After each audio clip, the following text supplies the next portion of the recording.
This is Anatomy Procedures, Chapter 15 of the Digestive System.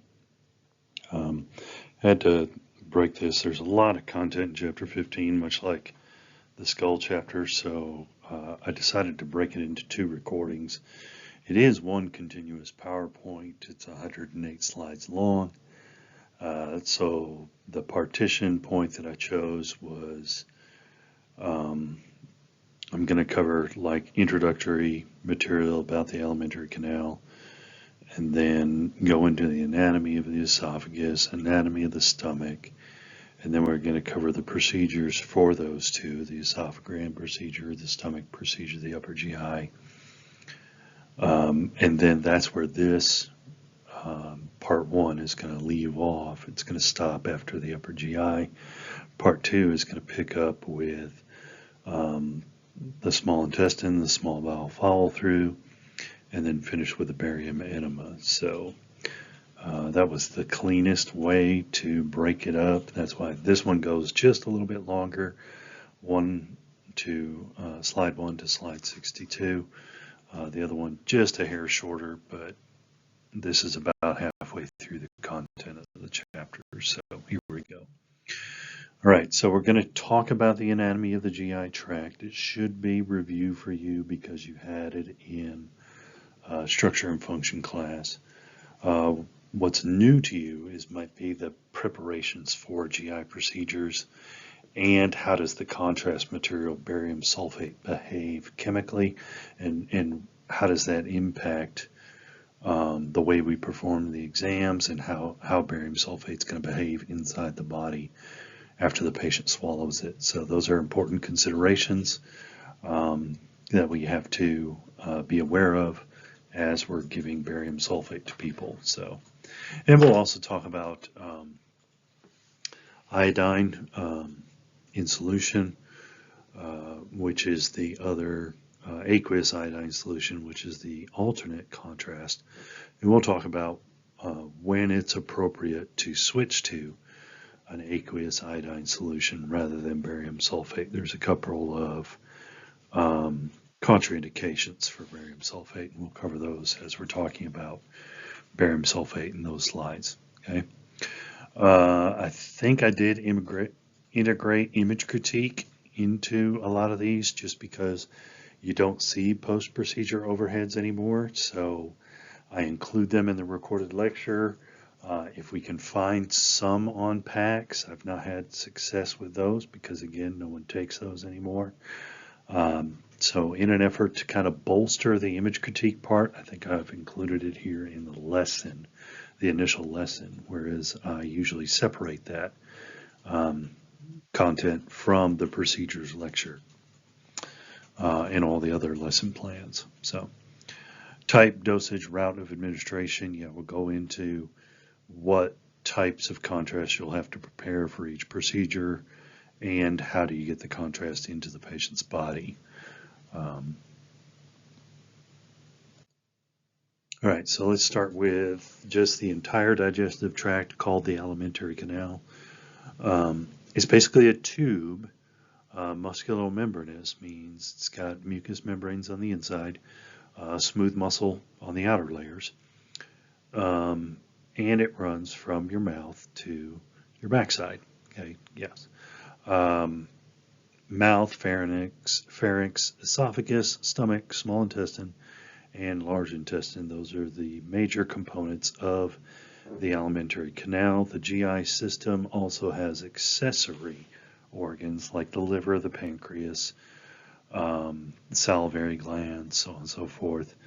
So alimentary canal really just means the pathway for food and then waste products at the terminal end of the digestive tract, whereas the GI system includes those accessory organs like the liver and the pancreas and the salivary glands. Okay. So yeah, this is a picture of it. We have the tongue is useful in moving food around your mouth. The tongue is a muscle. It's a voluntary muscle. It houses your taste buds, so it's got a sensory component, um, which in combination with your sense of smell kind of guards against poisons. Things that are bitter or taste bad oftentimes are also poisonous, and so that is why the taste buds exist. Taste buds also exist for things like chocolate and cheesecake and sugar in general. Um, Around the tongue and around the oral cavity, there are three major salivary glands: the parotid gland, the submandibular, and the sublingual gland. Okay. As you transition out of the oral cavity, the food bolus extends into the pharynx, and the pharynx job is to start the swallow response. Um, so sort food boluses from the airway. And so that's an important part of the pharynx is closing off. I'm going to stop while they're doing that overhead announcement. Hang on. All right, so yeah, sorting the food boluses from the airway. The epiglottis is part of the swallow reflex. The epiglottis is supposed to snap shut over the opening to the trachea, and then the food bolus is supposed to channel down the esophagus. The esophagus has a peristaltic motion. The swallow reflex is separate from, well, they're kind of related. The mass peristaltic motion of the esophagus is kicked off by the swallow reflex.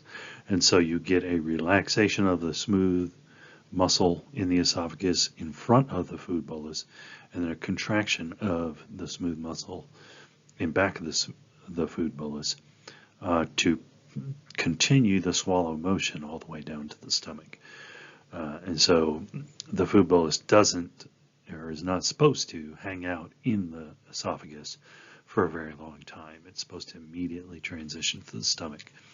Stomach is a holding tank. It's not where digestion begins. The salivary glands actually start breaking down the food chemically, and then of course your teeth break down the food mechanically.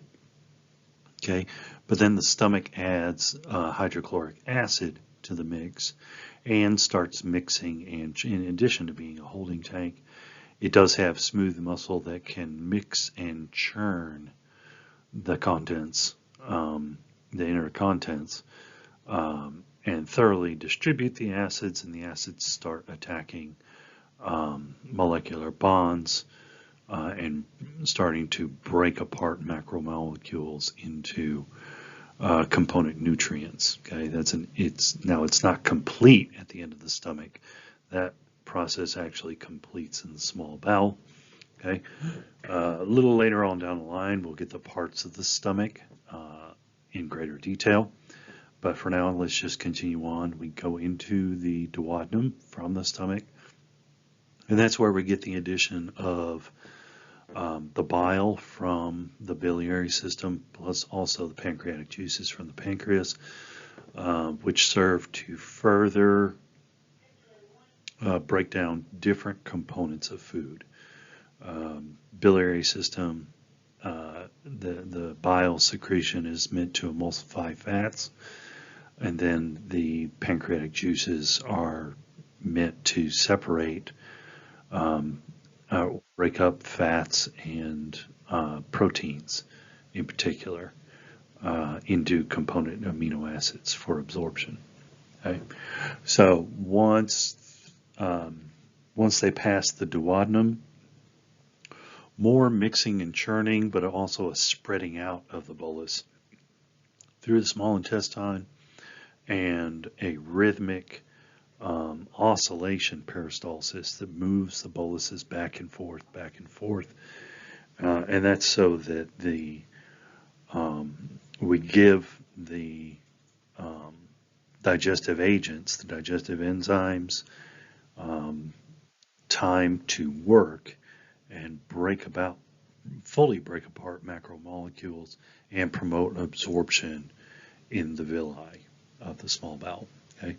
Once it gets to the end of the small bowel, most of the nutritive value has been absorbed, barring any pathology.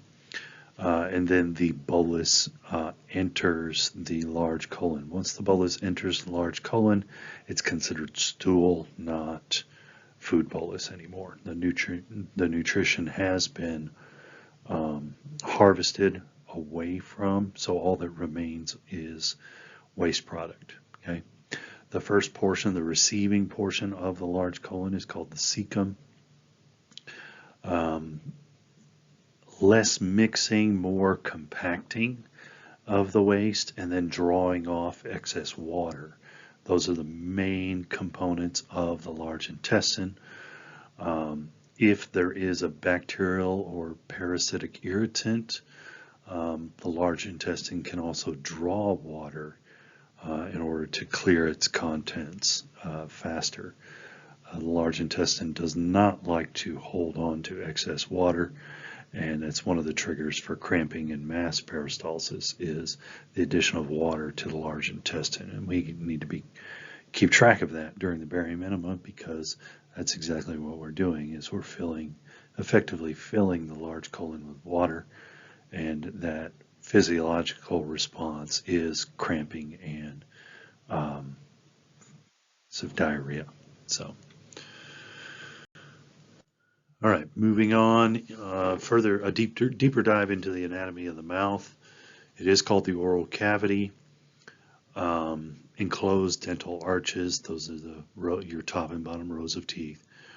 Receives saliva from the salivary glands, and the saliva does contain enzymes to start breaking down the food. Okay. And so there's the oral vestibule and the oral cavity. Those are the two components. The oral vestibule is the space between the teeth and the cheeks, but the oral cavity is in between your teeth. Where your tongue resides is the oral cavity. So yes, you can get food in between your teeth and your cheeks, but that's not the useful space. That is part of the space, but it's not the oral cavity proper. Okay. On the roof of your mouth, you have the hard and soft palates. So, and the distinction is I believe it's the vomer and the palatine bones. I'd have to review the skull anatomy. Form the hard palate, and then the soft palate is just soft tissue. There is no bony tissue underneath the soft palate. Okay. The floor of the oral cavity is formed by the tongue. Okay. Communicates with the pharynx posteriorly via the oropharynx. So the oral cavity transitions to the pharynx at the back of the teeth. Okay. So here we have a open mouth view of the mouth. Okay, so your hard palate is more anterior, but if you feel with your tongue, you can detect back by your molars the bony underlying tissue disappears. So the maxilla and the palatine bone. I was wrong about the vomer. I guess the vomer is the posterior perpendicular plate. My apologies. So maxilla and palatine bones form the hard palate, and the soft palate is posterior to that, behind the last molar. Okay, and it's just soft tissue. It's still mucous membrane. It's still membrane tissue, but it doesn't have bony support, basically.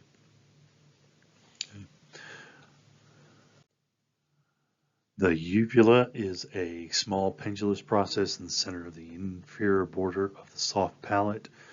The uvula, I believe it has a function in kicking off the swallow function, because as you pass a bolus past it, you necessarily push the uvula out of the way, and so that might send a nerve signal to begin the swallow reflex. Okay. And then your tonsils are located between the anterior and posterior arches of the soft palate, tucked in on the sides, unless you had them removed. They do get rather big when you're little. Tonsils do eventually atrophy, okay? But they can cause swallow dysfunction. Okay? So the difference in this diagram here on this page is the tongue is raised, so we can see on the sublingual space. The apex of the tongue is anterior, that's the tip of the tongue. The base is posterior. The base is actually in the pharynx. The sublingual space is part of the oral cavity floor that lies free, anterior and lateral portions of the tongue. Okay, so there's a sublingual fold down there. There's a frenulum of the tongue. That's like the cord tissue that kind of anchors your tongue to the floor of your mouth. And then, of course, the sublingual space. And you will the sublingual fold also holds the terminal ends of the submandibular duct. Okay. The frenulum of the tongue, yeah, that's a tricky one. It is a vertical band on the inferior surface of the tongue. Restricts posterior movement of the anterior part of the tongue. So it's basically a safeguard so you don't swallow your own tongue in your sleep. Okay. Teeth. The teeth are there to chew food. That's pretty obvious. I don't even know why I had to include that as a bullet point. I guess being thorough. All right, so here is like a cutaway or an X-ray view illustration. Okay, and this is showing the location of the salivary glands and their ducts.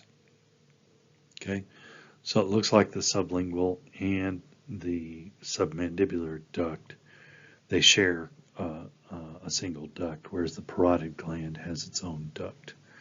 Okay, the submandibular gland is often one, when you get strep throat, you can also have swollen glands. And typically what they're palpating for is if there is edema and swelling in the submandibular gland. It can be palpated. You go right under the edge of the jaw on the left and right side, just anterior to the gonion, and that's the tissue of the submandibular gland. And if it's inflamed, it will be like a hard lump right there underneath your jaw. Okay. So those are pairs. There is a left and right version of each of those, the parotid, submandibular, and sublingual. Here's your Jeopardy question of the day. Yes, about 1 liter of saliva per day. That's a lot of saliva. Where does all that go? Okay. Saliva mixes with food during the chewing process. It softens the food and contributes digestive enzymes. It also adds to the moisture content of food, making it more malleable and easier to pass peristaltically. So yeah, here's a cutaway view of the throat. I think this is also this diagram was also in the thoracic viscera chapter for the soft tissue neck. Same diagram basically. So there's your tongue, there's your epiglottis. The hyoid bone is connected to the epiglottis, and it looks like it's a fulcrum point for the epiglottis. So as the tongue forms a bolus and pushes it backwards into your oral pharynx, that produces a certain contraction of the tongue muscle, which also stimulates the hyoid bone and its associated muscle and produces a secondary contraction that slams the lid shut on the larynx.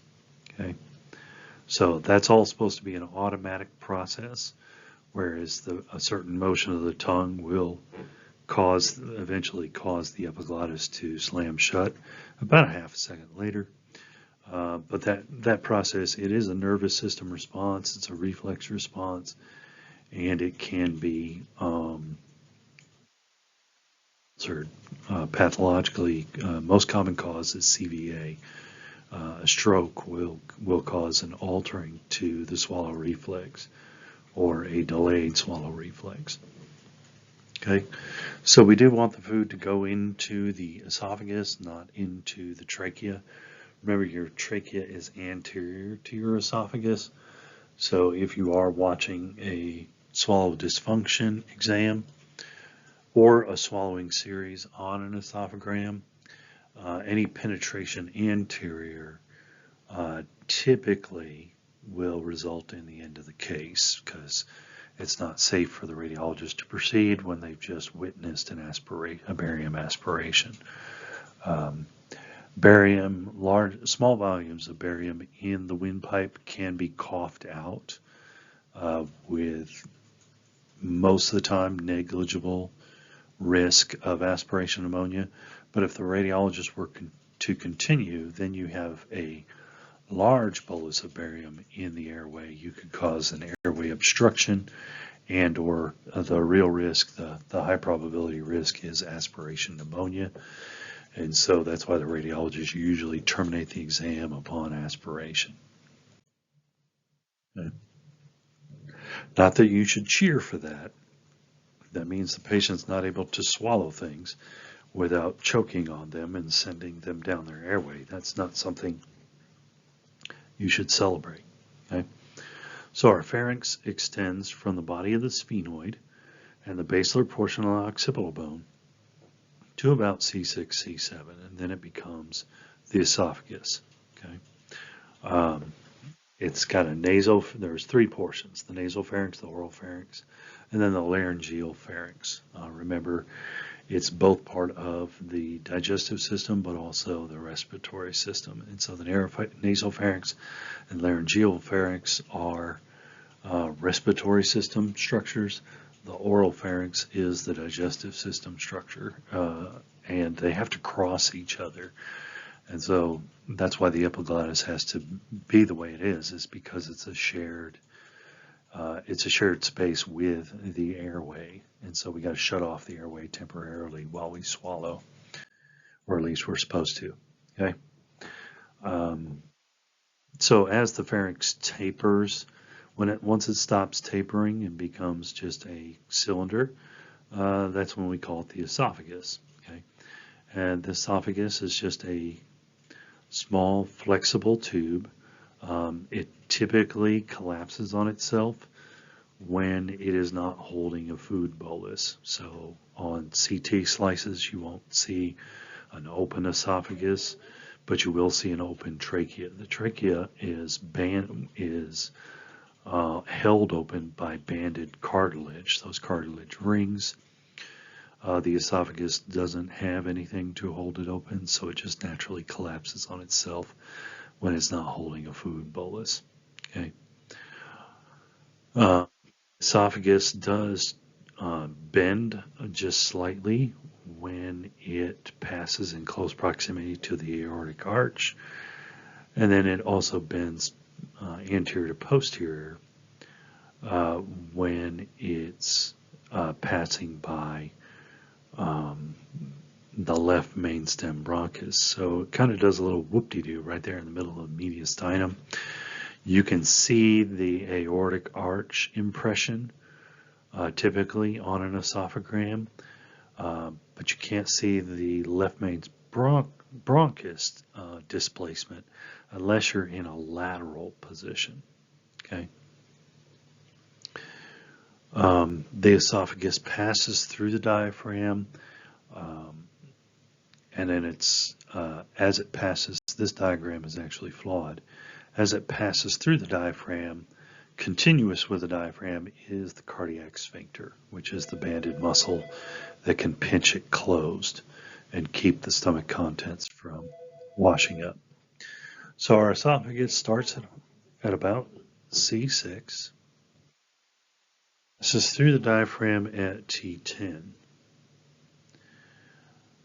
Joins the stomach at the esophagogastric junction, also called the cardiac antrum at T11.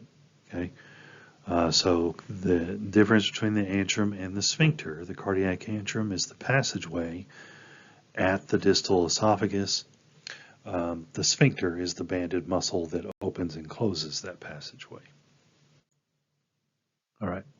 Ooh, font could have been bigger here. Sorry about that. All right, so transitioning into the next structure, that would be the stomach. And so we see the cardia region. That's where the food bolus has arrived. There's our cardiac antrum, which is the last portion of the esophagus. The cardiac notch is the little bend in the shape of the stomach in between the fundus and the esophagus. The fundus is the uppermost portion of the stomach that is above the cardia region or above the junction with the esophagus. Below the fundus is just called the body. The body is like the middle section of the stomach. The body is bound by, on the medial side, the lesser curvature, and on the lateral side, the greater curvature. Okay. The pyloric antrum and the pyloric portion. The pyloric portion contains the antrum, which is the tapering, to the pyloric canal. The pyloric canal is the portion of the pylorus that travels through the pyloric sphincter. Pyloric sphincter is the banded muscle, very much like the cardiac sphincter is the banded muscle, that opens and closes the bottom or the distal end of the stomach to enter the first section of the small intestine. Okay, so the stomach, as far as the food bolus is concerned, is after the cardiac sphincter, but before the pyloric sphincter. All right, a cutaway view shows us the inside lining of the stomach, and this is where we see the mucosal folds.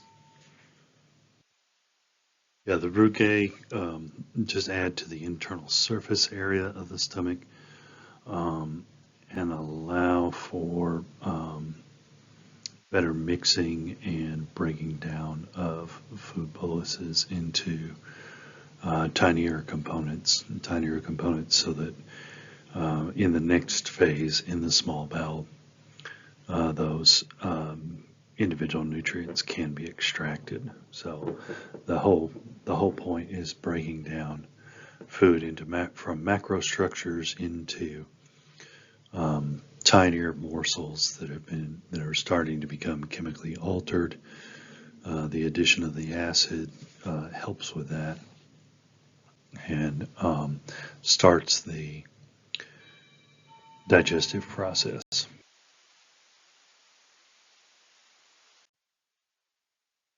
Right, so the entrance and the exit of the stomach are supposed to be controlled by the cardiac sphincter and the pyloric sphincter. Gastroesophageal reflux disease starts with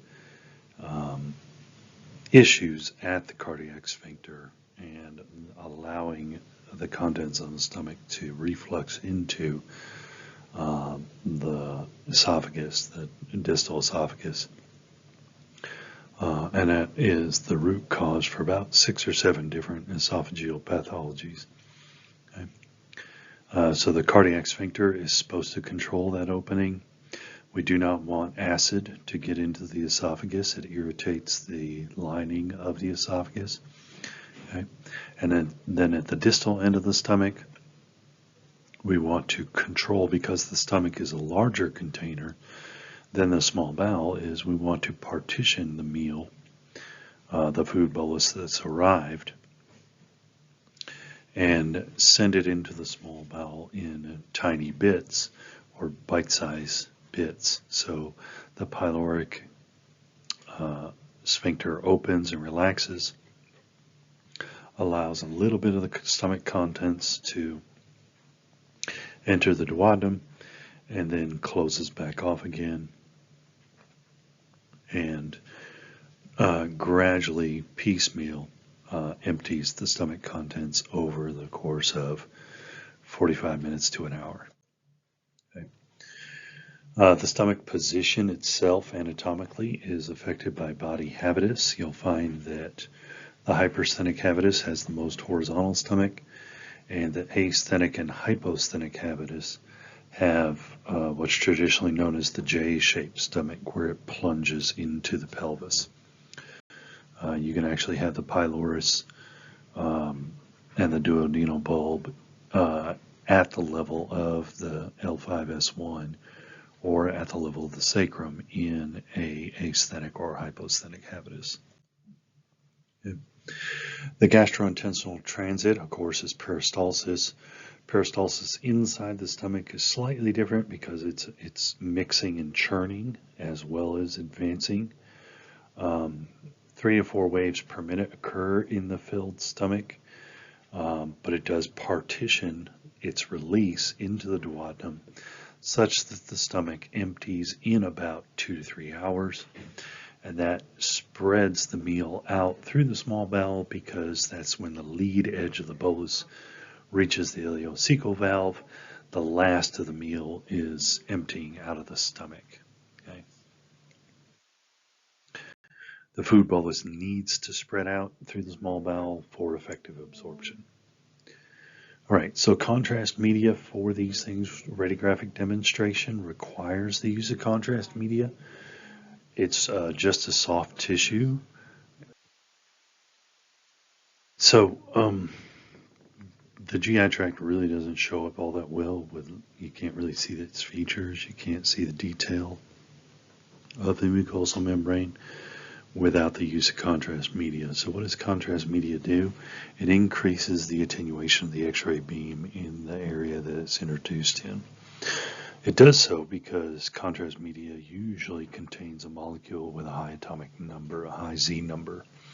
Barium sulfate does this by including barium, which has an atomic number of 56. And so it's a prolific absorber. Photoelectric effect is directly proportional to the cube of the Z number. So 56 cubed, that's a really big number, so that means the probability of photoelectric absorption for barium is extremely high as compared to like carbon or hydrogen, which is what the native soft tissue is mostly made of. So introducing barium sulfate into the GI tract promotes X-ray absorption within that barium sulfate, and then we can see effectively the GI tract because we can see the barium sulfate and where it is on the X-ray. Okay. We might switch out in some situations. Barium sulfate does have some contraindications, specific pathologies, so we might be also using water-soluble iodinated contrast media because with these specific pathologies, perforation being the number one, it's safer to use water-soluble iodine than it is barium in the case of perforation. Solutions move through the GI tract quicker than barium sulfate because they are hydrophilic. They draw water to them as they travel through, but that also means that they self-dilute. And so the ability of iodine, while iodine does have an atomic number of 53, because it's hydrophilic and draws more water to it, it self-dilutes and its concentration drops over time. And you go from a bright white to basically a gray after a prolonged period of time. And so typically, like a small bowel follow-through done with iodine, you can definitely see a difference between iodine contrast and barium sulfate going through the small bowel. But for an esophagram and a upper GI stomach, there's really no difference. It's only if the iodine is hanging out for a while that it starts to self-dilute and draw water to it.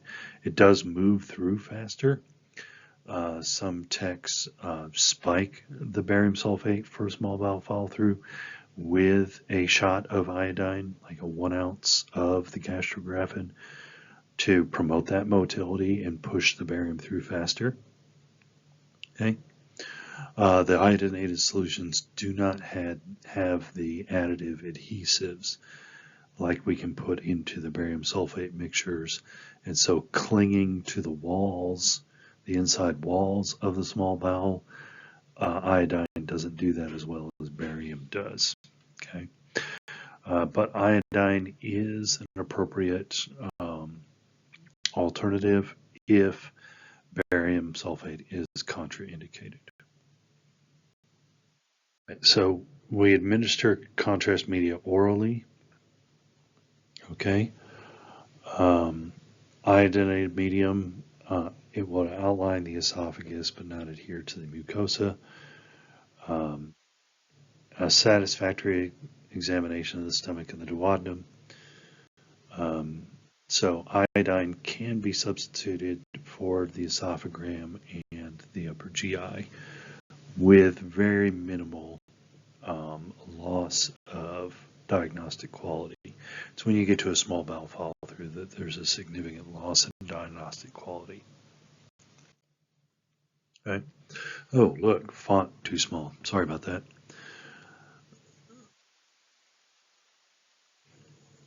So as the iodine bolus is going through the small bowel and possibly large bowel, it's drawing water to it and it self-dilutes. And so the bright white becomes a off-white, then a dirty white, and then a medium gray, and then,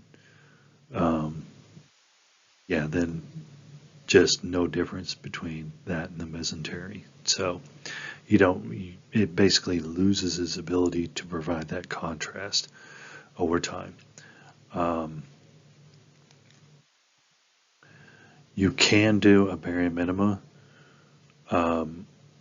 with an iodine contrast because it does move through so fast if the patient cannot introduce the conventional contrast retrograde, so to speak, via an enema. All right, if there is aspiration or perforation of the bowel, aspiration into the respiratory system, penetration of the larynx, or there is a known perforation somewhere in the bowel, either large or small bowel, then you do want to use iodine contrast because it's less risky. Aspirated iodine contrast reabsorbs. It can be suctioned via tracheal intubation. If it penetrates into the peritoneal cavity, it can be reabsorbed and excreted by the kidneys, and it usually doesn't create any kind of additional septic risk in cases of a bowel perforation. All right, so our barium sulfate, inert. Inert means that it does not react with the body. It's not a physiological agent. It is not a nutritive agent, partially because it's got low solubility. It doesn't even dissolve into water really well. So because it doesn't dissolve and break into its component ions very well, that's why it's got low absorption. That's why it's effectively defined as inert. Now, barium sulfate is slightly hydrophilic, but not as hydrophilic as iodine is. And we're going to use barium sulfate. It is the preferred contrast agent for the GI system, except for history or suspicion of perforation. And then we switch to the iodine. The radiologist should be making that decision for us, but an S-bar does not hurt. So give them the background. If you have a concern that there might be a perforation or the patient might be at a big aspiration risk, you should advise the radiologist and reveal that information before the exam begins. The radiologist may recommend preparing with gastrografin rather than barium sulfate mixtures. Okay. And I say mixtures instead of solutions because that's the correct terminology. Barium sulfate is a suspension. It has fine particulate matter that are suspended in water with agitation, but they are not dissolved into the water. Okay? Over time, these suspended fine particles clump together in a process known as flocculation. Okay? After they clump together significantly and they grow in mass, they start to settle out of suspension. Okay? So barium sulfate, therefore, must be agitated or shaken vigorously as you mix it up, and then you use it immediately after its agitation and mixing. Okay? If you leave it sit on the counter all day, it will separate and start to fall out of suspension. Okay? And so a technologist needs to know that. Because then it won't. I mean, we need suspended barium to be a proper contrast agent. So your patient preparation, all right. So before we even feed them the barium or the iodine, depending upon what exam they receive, they will go through various stages of bowel preparation. Now, it might be as simple as don't eat anything after midnight. That's usually for an esophagram, and most of your upper GIs, that's typically don't eat anything 8 hours before the exam. Okay. For a small bowel follow through, possibly adding a laxative, possibly a longer duration of that NPO order. NPO means nothing, null per os, nothing by mouth. Okay. And then, of course, the examination of the large intestine via the barium enema requires a cleansing enema and a laxative and a controlled diet. So, depending upon how far down you're going and what portion of the GI system you're evaluating determines the extent of the prep. Okay, with the lowest portion, the large colon, being the most extensive prep. You're going to do all three of these for a barium enema prep.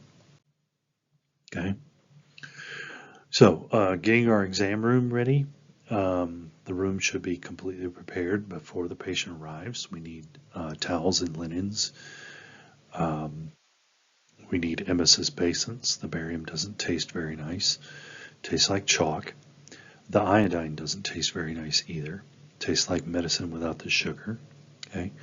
We're going to adjust the equipment controls to the correct settings. That means query the RIS, key up the correct patient, confirm that we've keyed up the correct patient, compare name and date of birth to the order. Okay. Set the footboards and make sure it's locked in place and it's not going to slip when you tip the table up. Change the operating system to enable the fluoroscopic source rather than the overhead tube. Okay. Check imaging devices and number of image receptors available. That's a little bit dated.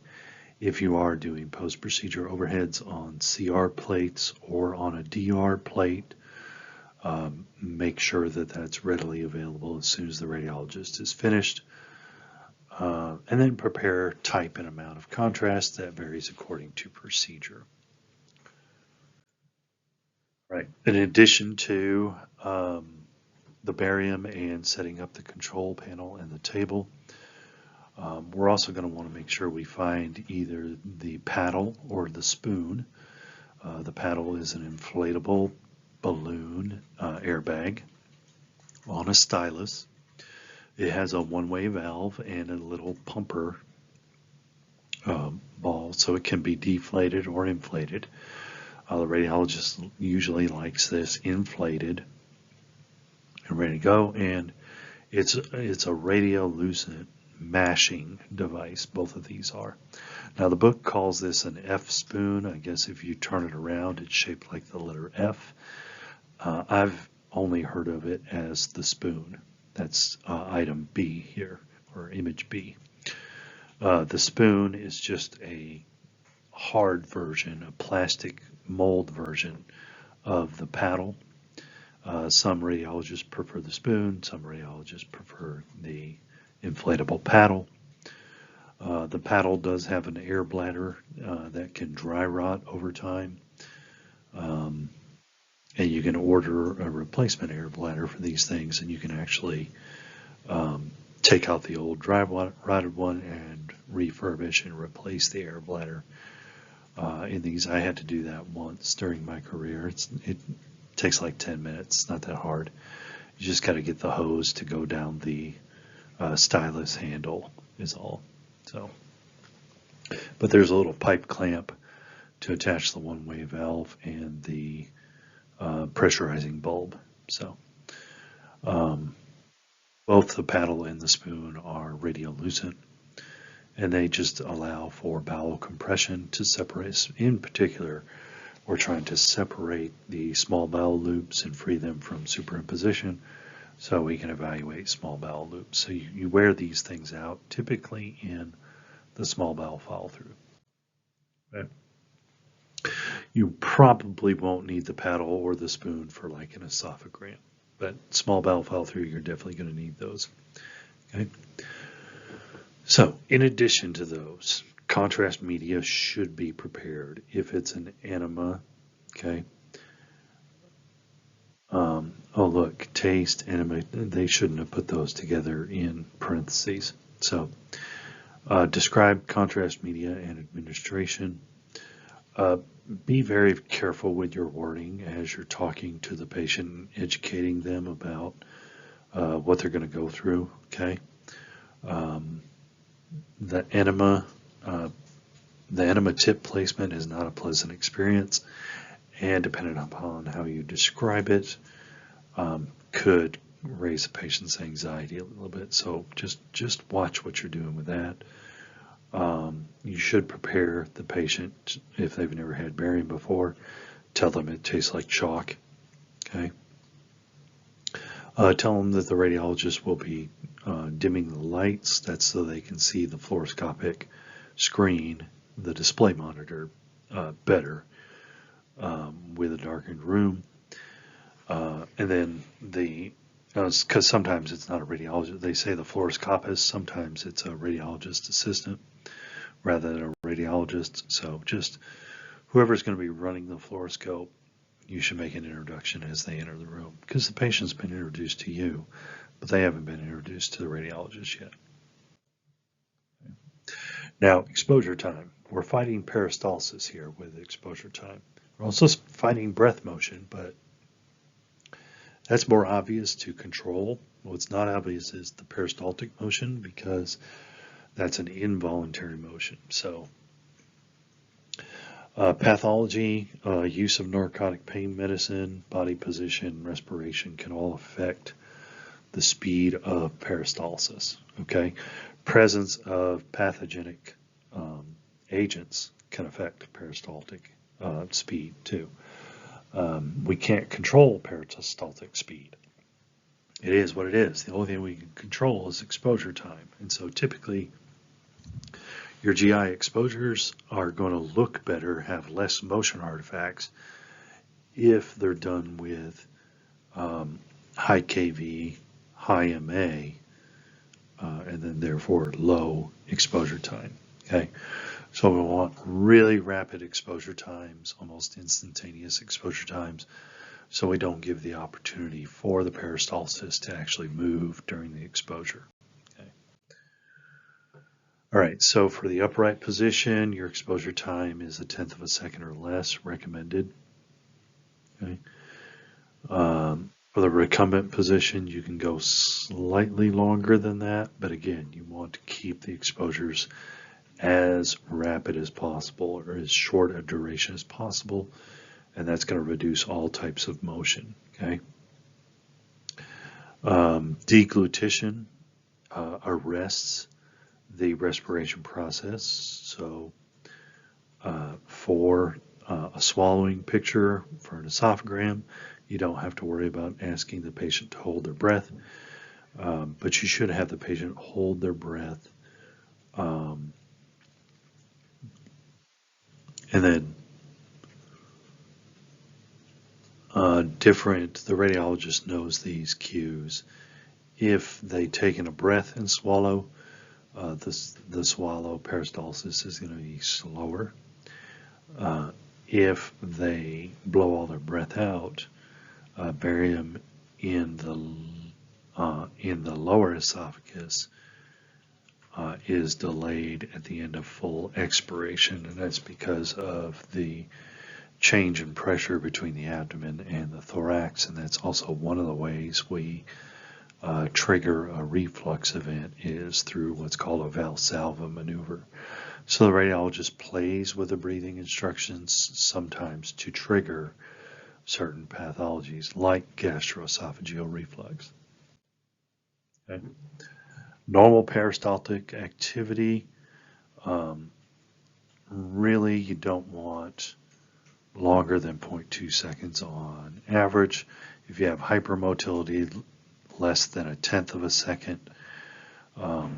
If you go more than half a second, you're definitely going to see peristaltic motion. End of expiration is going to slow down peristaltic motion and also spread out the anatomy. So that's the best breathing instruction we can give for the post-procedure overheads. Blow all your breath out and hold it out, and that's going to slow down peristalsis. And then with a quick exposure time, we'll have less motion artifact on our images. Okay. Now, as far as post-procedure overheads go and or during the fluoroscopic procedure, because a lot of times the radiologists are taking digital versions of the overheads as they're doing the live fluoro. So you should still memorize the list of preferred projections, because then you can anticipate what the radiologist, what position the radiologist wants to put the patient in. And typically the radiologist will go through a set script of a particular order that they have been trained in. So as you're working with a radiologist, pay attention to his order of projections, and then you can better assist, and because you can anticipate what position he wants the patient in. And you can react a little quicker and assist. Your geriatric patients and your pediatric patients are going to need more assistance than your young adults and your middle-age patients. Okay, you should be able to shield for all esophagograms and all upper GIs. Small bowel follow-throughs and barium enemas, not so much. You won't be able to shield for those because it'll obstruct the areas of interest. Okay. Other ways you can protect instead of shielding is tight collimation. Okay, if you're doing an esophagus post-exposure overhead, you don't have to open to the entire chest cavity. Okay. I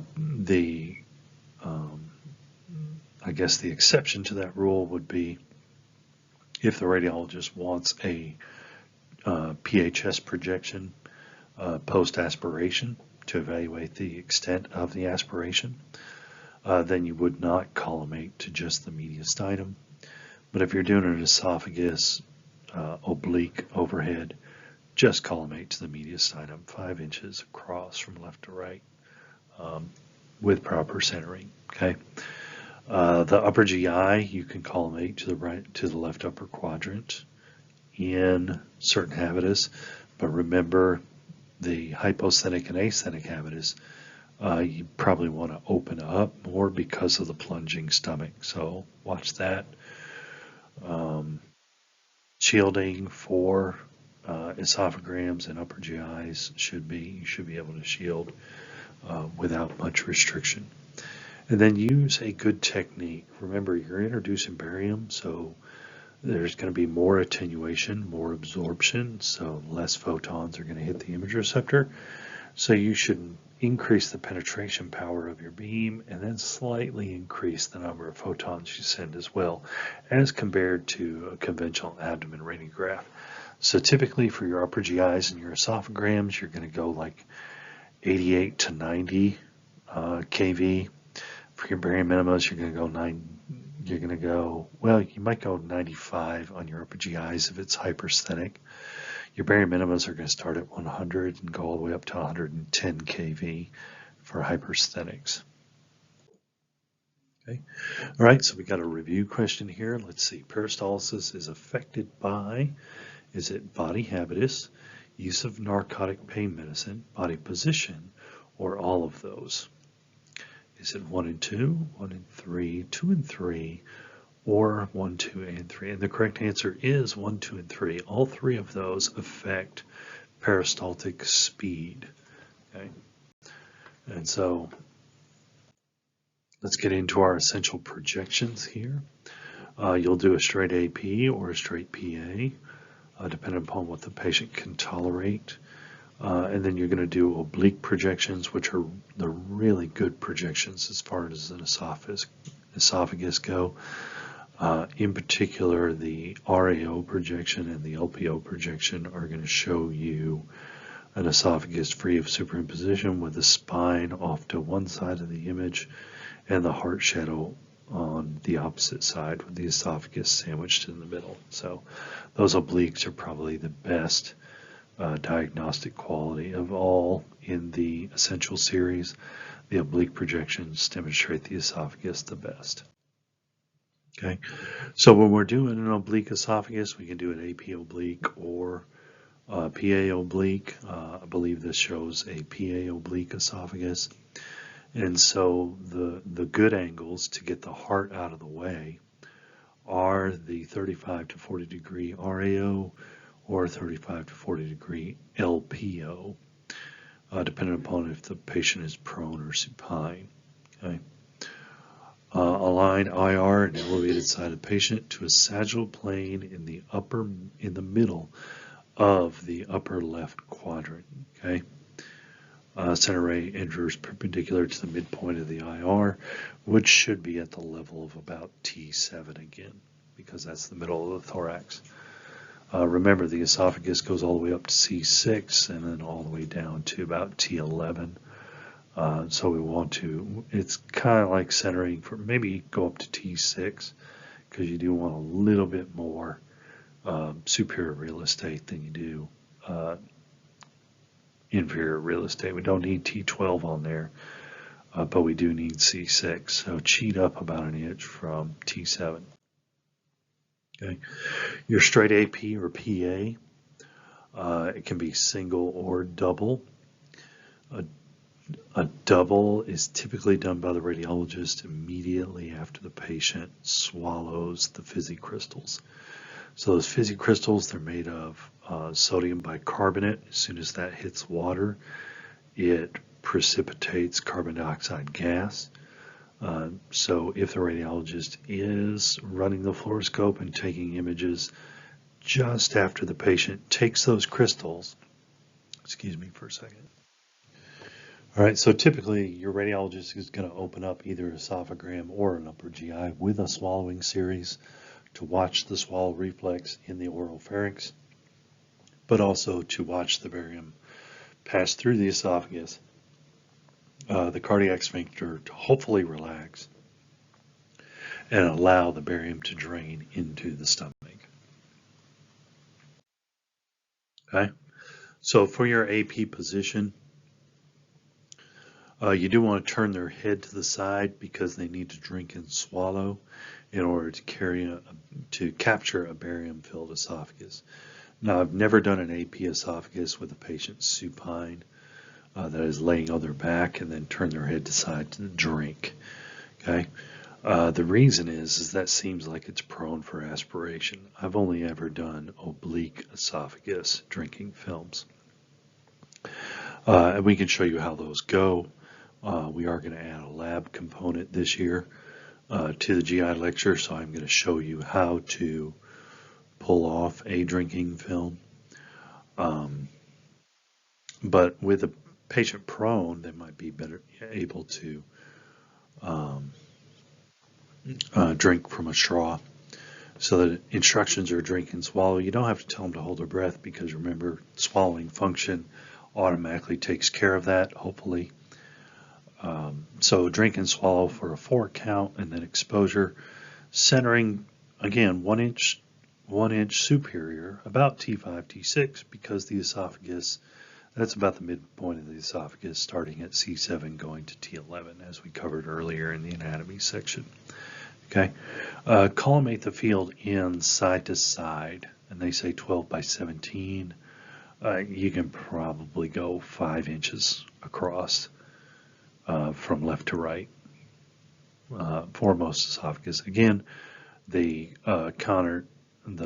exception to that would be if, in the case of aspiration, and the radiologist looking for that evidence of aspiration, you might need to open the collimation a bit.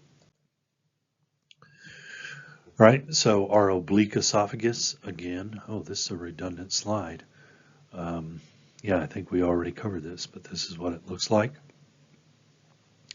I think this is the RAO in this picture. The other one we had was the LPO.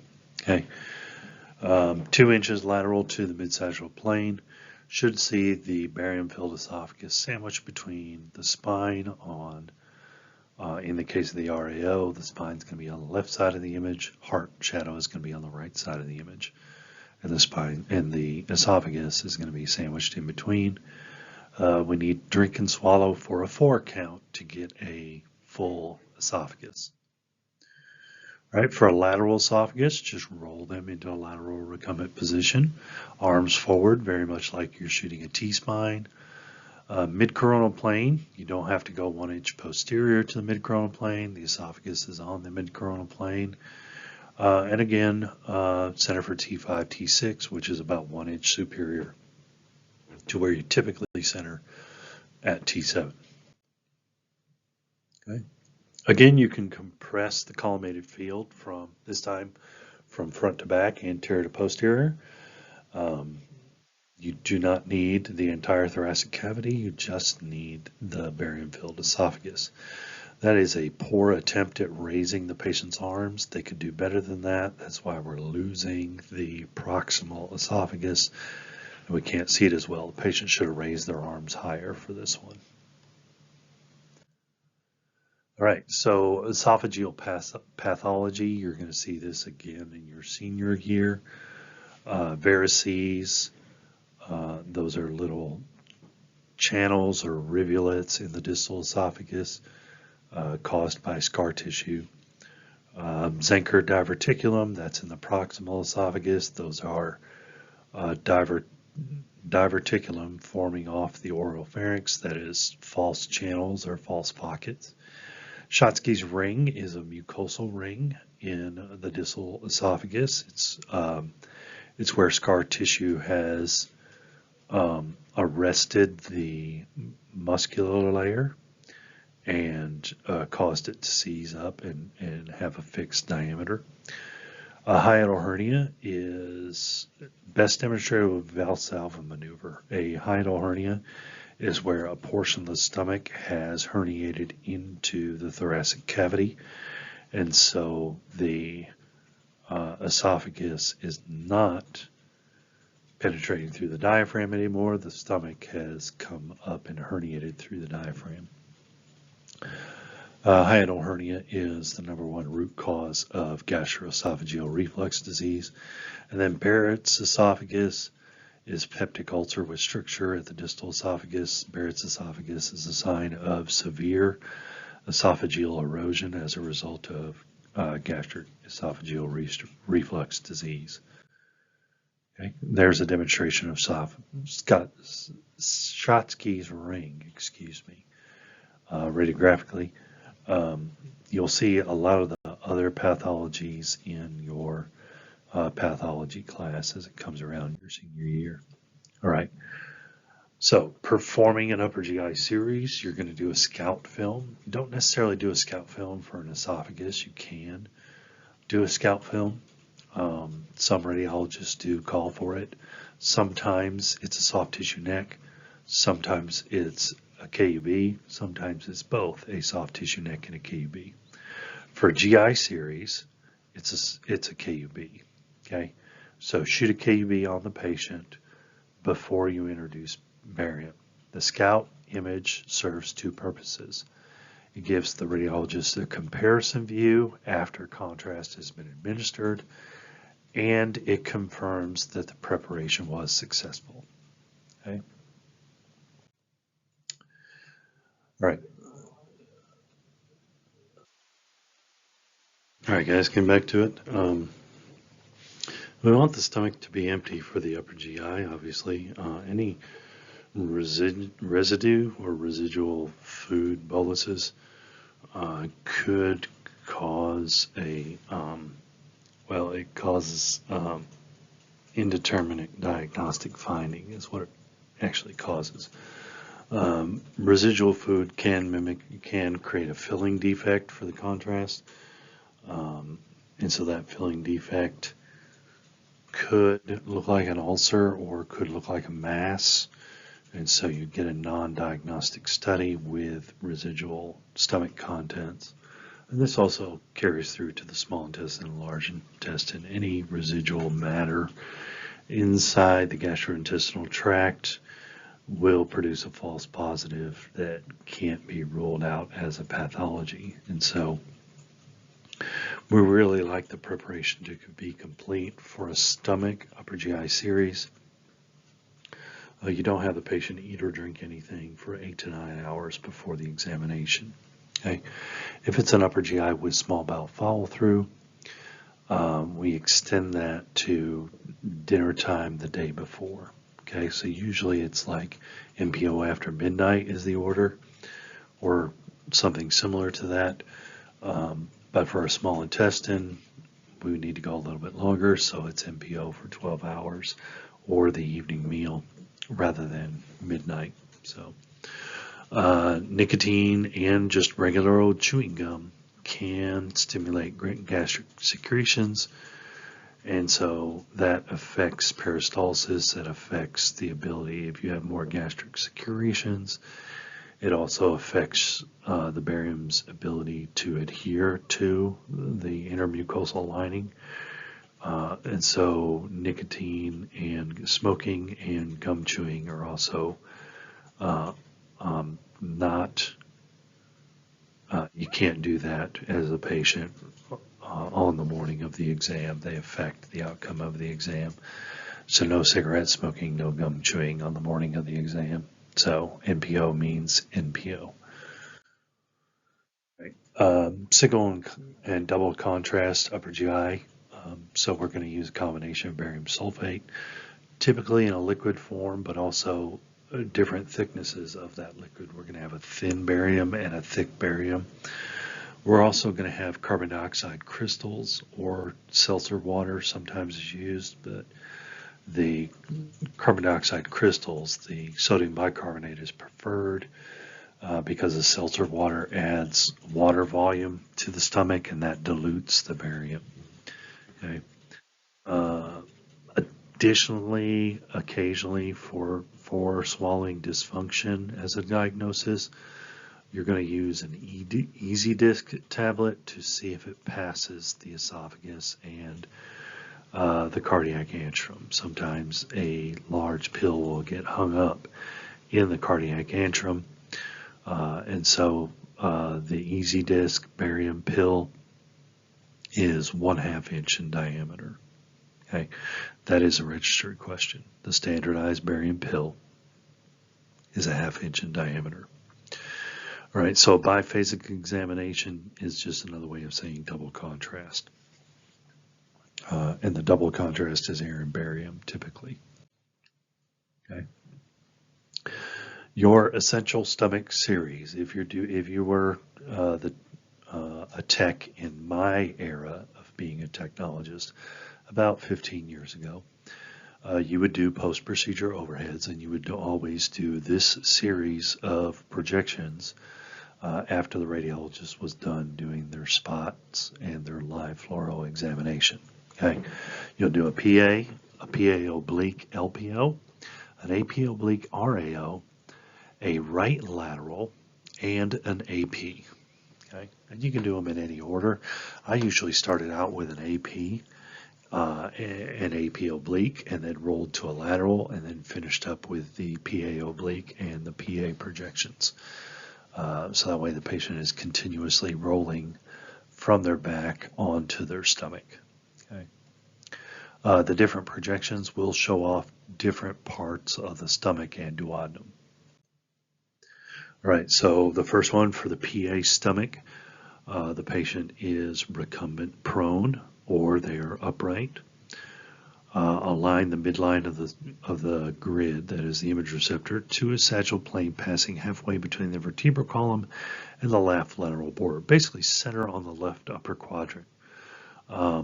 Superiorly to inferiorly, you're going to center longitudinally 1 to 2 inches above the lower rib margin. Again, right in the middle of the left upper quadrant. Okay.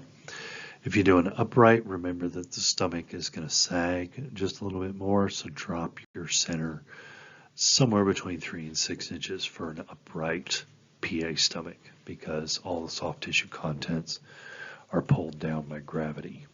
Okay. So here's your PA stomach. You can tell it's a PA stomach. First of all, the spine looks like an AP or PA presentation. There's your angry emu.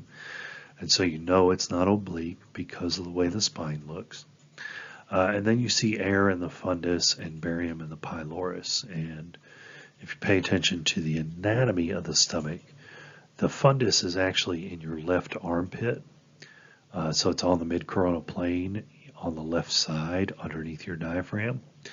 Whereas the pylorus is, for normal habitus anyway, the pylorus crosses the midline anteriorly, like right underneath the transverse colon. Okay. So since the anterior portion of the patient is got the barium bolus, and the more posterior section, the fundus, has got the air bubble. Can you see the air bubble on this? It's kind of dark, but you can see an air bubble there.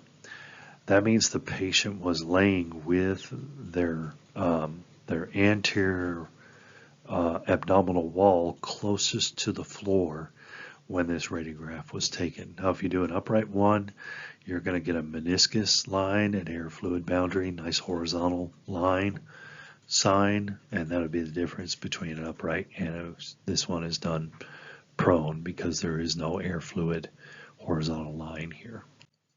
Okay. For the PA oblique stomach, the patient's in an RAO position that rolls the heart shadow off to the left, but it also rolls the entire stomach to the left of the spine. So we're more concerned with the spine overlying the pyloric antrum. Okay, and the superimposition of the spine on the pyloric antrum. So the RAO position rolls the pylorus to the left of the spine. The spine rolls off to the right. Okay, again, where are we centering? We're centering to the middle of the left upper quadrant. How much are you going to turn them? Well, it depends on their habitus. 40 to 70 degrees of rotation. And it's actually less rotation for the hypersthenic patients than it is the asthenic patients. You need 70 degrees of rotation for the asthenic patients. And then this is what the RAO looks like. Again, very similar to the PA. The air bubbles in the fundus. The barium bolus is in the pylorus. The pylorus is free of superimposition of the spine. But now we can also see the cardiac antrum facing toward the X-ray camera. So you can see the rugae kind of form like a starburst pattern right there. That is the opening to the esophagus faces, and it's a nice air contrast. If you're using a double contrast study, it's a nice air contrast view of the cardiac antrum on end. Okay. For doing the LPO position, obviously you're going to flip the patient to a more supine posture and then roll them onto their left side. Again, 30 to 60 degrees, it's a range, but 45 degrees is for average habitus. You roll them less again for the hypersthenic habitus. Roll them more for the asthenic habitus. Okay, and again we're going to center for the middle of, it says midpoint between xiphoid and lower rib margin. That's roughly the same thing. It's middle of the left upper quadrant is what we're looking for. Okay, so here's our LPO. It looks very similar to the RAO as far as how the anatomy presents. The only difference is the barium has swapped places with the air. And so now we see an air contrast pylorus and pyloric antrum. Okay, and I think they have that mislabeled. That is not the pylorus, that's the duodenal bulb that they have labeled as the pylorus. So slight error in the text here. You can tell it's the duodenal bulb because the pyloric sphincter is actually immediately to the left of that area they're indicating. Okay. For our lateral stomach, we want to lay the patient on the right side. It doesn't indicate that here, but the right lateral of the stomach is actually preferable. If you do a left lateral stomach, then you're going to see barium everywhere. But in a right lateral stomach, the barium goes to the pylorus, and the upper 2/3 of the stomach is in air contrast. So you can see the mucosal folds displayed very nicely, and you can see the difference between the anterior mucosal wall and the posterior mucosal wall on the right lateral projection.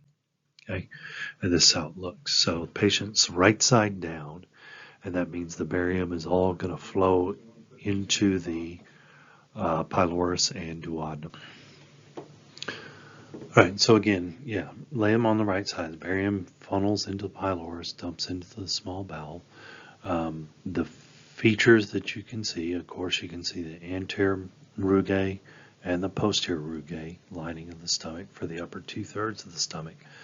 But you can also see the duodenum C-loop in profile, basically free of superimposition. A little superimposition with the spine there posteriorly, but typically the duodenum tucks behind the pylorus, and it's very difficult to see it without being superimposed by the pylorus. The right lateral of the stomach gives you an unimpeded view of the duodenum. Okay.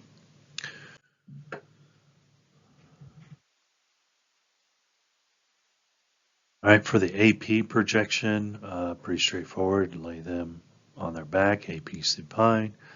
Center for the middle of the left upper quadrant, and that the centering point changes depending upon whether you're using a 10x12 cassette, you better not miss, or a 14x17 cassette, which is probably the 14x17 cassette is probably preferred. You're just asking for, you can fit a stomach on a 10x12, but it's really, really close. You have to be exact with your centering.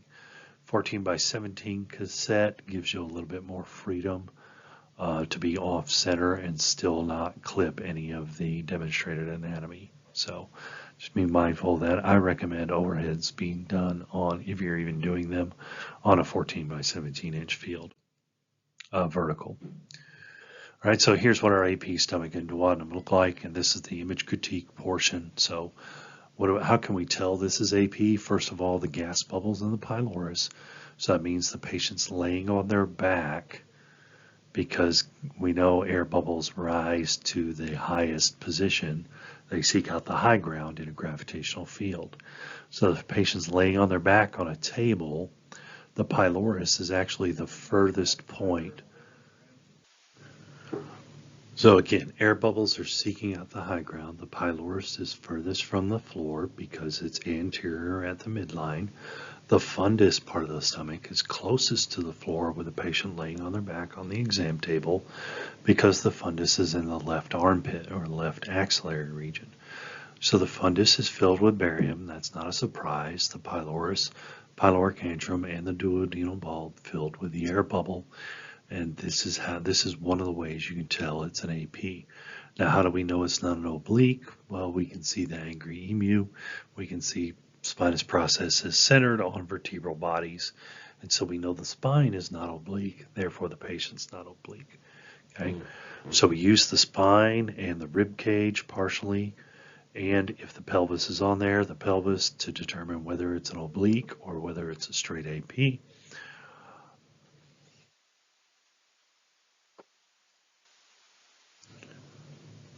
All right, notice the barium hasn't tracked through the small bowel. This is very early in the examination.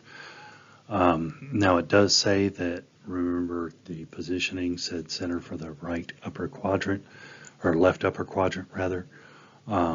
This is centered for a conventional KUB, so I don't understand why they use this as a representative example. It's not centered for the left upper quadrant. Right, that's the end of, I don't know if I put that in the right, yeah, I did put that in the right place because we went through the entire stomach. So that's the end of part 1. This is the last slide, but this is not the last of the chapter. We're going to continue with this with part 2 in a separate recording. So thank you.